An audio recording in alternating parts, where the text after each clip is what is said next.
My name is Rachel Lippman, and I wrote a book called Changing Dreams. It is a collection of true stories about the struggles and idealism, including inept demonstrations in the streets of DC, a rude awakening at Bangkok's red light district, the soap opera drama of research on the Great Barrier Reef, and working with every kind of animal, even a mean tree kangaroo. More importantly, it is a permission slip for personal evolution.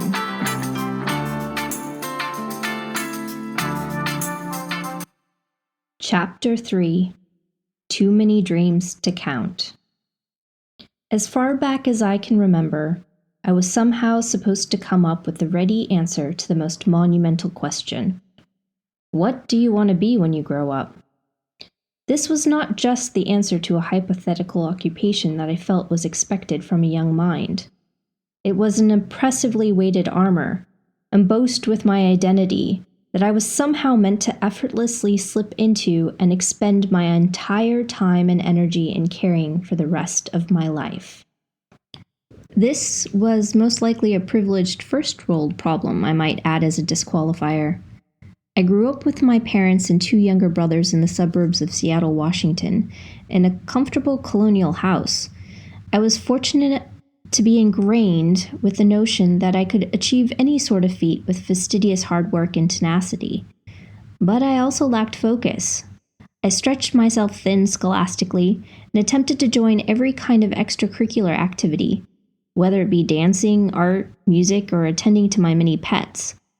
A friend once described me as a horse with ADHD that didn't know which race it was in.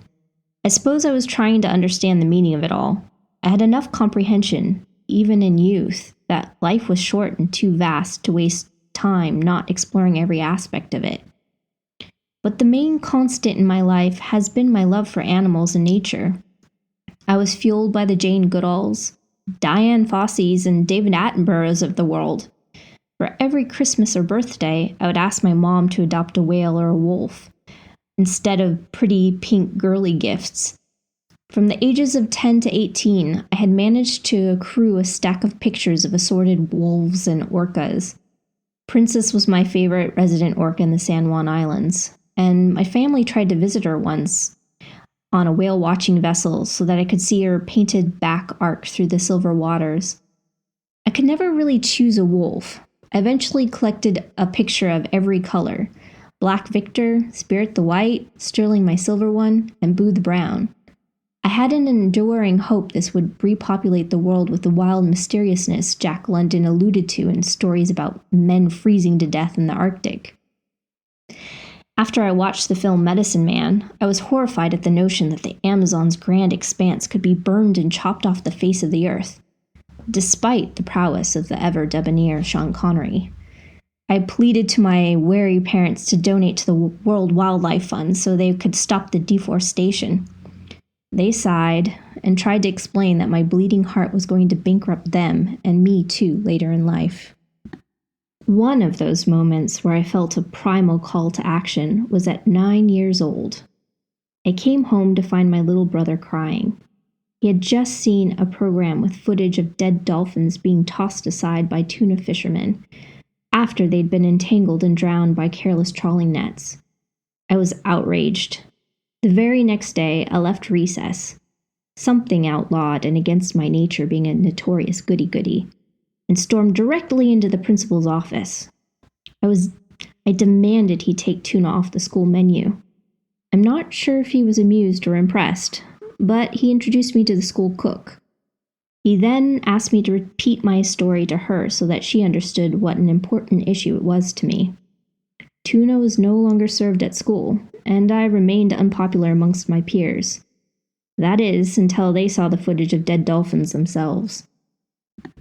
I held on to this desire to save the world throughout my youth, and into adulthood. I spent a year abroad in Europe learning classical biology, Darwin style, complete with practicals where I sketched pine cones like I was a naturalist discovering them for the first time in a distant land. I even remember assembling DNA strands with old pop beads while sneaking a peek at Watson and Crick's original model displayed in the laboratory foyer. This may seem like cheating, but trying to build a double helix with glorified Tinker Toys is incredibly hard. I went on to finish my bachelor's degree in biotechnology near Boston, so that I could be armed with letters. At this time in my life, I recall being fearless. Or maybe just foolishly bold, the way only young adults can be. I took advantage of a program offered by my school to go abroad, again, to learn a trade. My parents were incredibly supportive to let me try it. There were the much more popular and perhaps safer options, like Barcelona, London, or Paris, but I chose the most exotic place offered, Thailand. I have no clue what possessed me other than an intense curiosity. I had just gotten a taste for travel, and now I was eager to eat the whole pie. While Europe was a delectable pastry, Thailand was mystery meat on a stick, covered in sweet, salty sauce.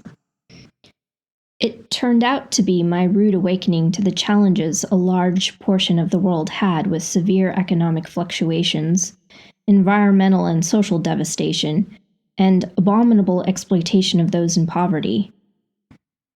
Due to limited funds, companies in Thailand had recruited undergraduates like me to aid in these various issues. My fellow students and I worked on projects dealing with extreme pollution, trafficking of women and children, rampant electrical fires within the networks of slums, the spread of neglected infectious tropical diseases, and establishing hydroelectric power in secluded villages struggling with starvation. The program was a monumental illumination for sheltered young adults like me. I learned about the rest of the world while also receiving a life experience in humanitarianism. I chose to work on an environmental management project in which a small group of us attempted to design a prototype for a pollution monitoring system. We discovered that most of the companies inside the large industrial estates had no way of managing the pollution generated by Thailand's many corporations. They merely belched out air emissions, poured toxins into the waterways, and buried radioactive waste in the forests. During the few months I worked for this Thai authority, a village exploded near one estate, a tanker spilled oil over the coral reefs I visited one weekend, and a factory collapsed in flames the very day I was meant to inspect it. Because of the uncontrolled pollution, dozens, if not hundreds, of industrial workers and neighboring villagers were killed almost daily. My group of students and I interviewed various people involved, trying to target the main source of the problem. It turned out there was no method for companies to report their pollution problems. The data was kept in shoeboxes in a closet, and there were no staff or technology available to analyze it anyway. To sum up the ordeal, we needed a simple computer database to directly input and store environmental data, while also providing instant feedback. It was the first basic step in helping the companies mitigate their waste. Then, the US EPA showed up. My group of students were asked to attend a meeting the Thai government hosted at an expensive resort so that US government officials could dispense guidance.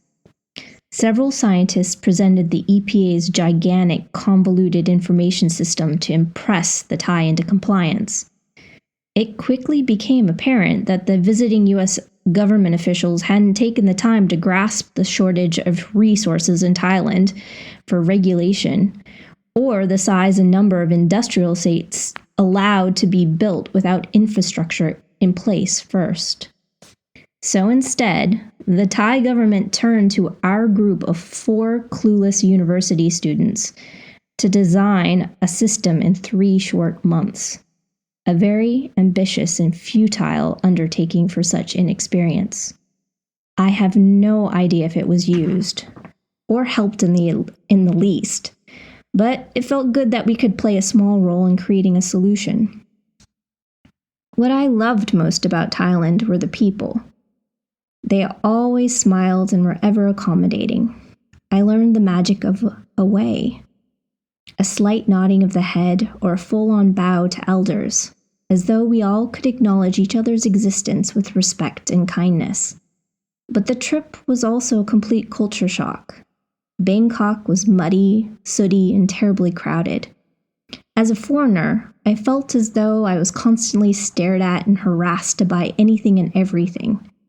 Every time I flagged down a taxi, the driver would attempt to transport me to Pat Pong, the red light district lined with thousands of young prostitutes, most of whom were children. It broke my heart every time I saw it. Unfortunately, many Farang were interested in one thing in Bangkok, and it was generally assumed I must be too. I was not a fan of Bangkok, and every weekend I took a train or a bus to enchanting surrounding areas. I found adventures elsewhere. In the jungles of Erewhon, where a fluorescent blue river filled with fish cascaded down steps of waterfalls. In the deep green mountain forests with monkeys swinging from above, and the trunks decorated with colorful ribbons. Some Thai believe in the ancient spirits of the wood, which they pay tribute to by adorning the oldest trees. I found it rafting down rivers on bamboo and walking with the elephants. There were childlike moments where I danced on the white, powdery beaches and snorkeled the coral reefs. One starlit night, I went swimming in the ocean, lit by bioluminescence. Without a distinction from the night sky and the water, I felt like I was swimming in a sea of stars. There were sparkling temples, floating markets, impromptu music concerts, or midnight markets serving vats of stir-fried bugs. Even a simple walk in seemingly any direction could reveal a gilded Buddhist monastery catching the light like a giant diamond. Once, I joined a group of students and a local guide for a different kind of adventure in the mountains outside Chiang Mai. We were piled into the back of an open pickup truck and driven along treacherous, winding, rocky roads. We covered our faces as best we could, trying not to peer over the abrupt ledge or shielding ourselves from the dust kicked up by the passing motorcycles. All the bikers had machine guns strapped to their backs and face coverings, appearing too like road bandits. We pulled into the side of the road to what seemed to be nowhere in particular. Completely stranded, we had no choice but to follow the guide as he hacked his way through the jungle with a machete. After an arduous 6-hour hike, we reached a cairn village deep within the mountains. The village was built on stilts, with cows and chickens taking up residence beneath. The cairn villagers were extremely shy. We rarely saw them during our stay. I had a secret worry that we were intruding, but I hoped the village benefited from our tour revenue. Some of the elders had black teeth from smoking opium throughout their lives. The guide informed us that the cairn people originally grew opium in his grandparents' day, but they had converted their crops to coffee when the trade was discontinued. I was deeply shocked as a naive Westerner that people still lived the way they did thousands of years ago. We ate homemade curry by the fire after witnessing a villager snap the chicken's neck a few hours beforehand. We slept on the floor amidst this noise and smell of farm animals below us. I only experienced this life for a few short days. Unlike the life I lived in America, dominated by escapism through entertainment and the never-ending need for stuff that had no actual use for survival, this seemed to be a rough and completely alive existence. I didn't believe one way was better than the other, just that I felt like my life was a bit of a dream in comparison to what I witnessed there. I can still recall a moment after I returned to America, when I stood in the middle of a grocery store, completely disoriented, trying to gel the reality with the one that I had just left. But was I making the difference in the world that I was so desperate to achieve? I felt that I gained more out of this particular experience than anyone I may have helped. After this brief attempt to combat environmental catastrophe, I was convinced I had enough gumption to take on the world. I moved to Washington, D.C. to earn a postgraduate degree in environmental policy and commit myself to the great fight I had envisioned. Thus began the first hat I would try on in my career, the activist.